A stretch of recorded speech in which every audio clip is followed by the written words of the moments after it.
This afternoon, the President was briefed by his Homeland Security Advisor, Lisa Monaco, and the White House Chief of Staff, Dennis McDonough, about the technical issues that are currently being experienced by the New York Stock Exchange. Ms. Monaco told the President that at this point there is no indication that malicious actors are involved in these technology issues.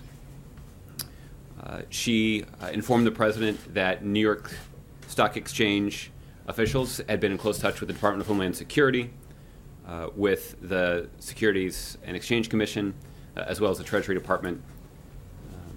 The officials at the Stock Exchange are working feverishly, as you'd expect, to try to resolve the situation. For an update on their efforts, I would encourage you to contact them.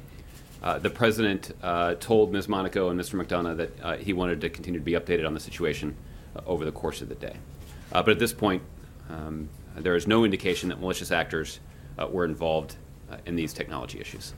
So with that, Darlene, we can talk about this some more or take other questions you may have today. Sure, thank you.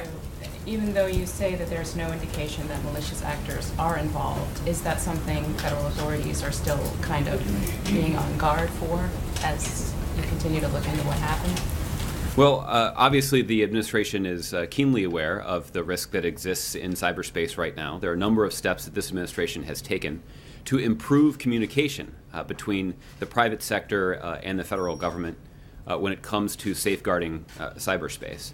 I would point out that the Stock Exchange is actually an example of a private sector entity that has a strong relationship with the federal government. And one of the most important pieces one of the most important elements of our strategy for safeguarding the nation's computer networks from cyber threats is effective communication and sharing of information between private sector officials and the federal government, particularly those elements of the federal government that are responsible for responding to cyber threats. The New York Stock Exchange does have an effective information sharing relationship with the federal government, and I think the information that I've shared with you is an indication of how valuable that kind of information sharing can be.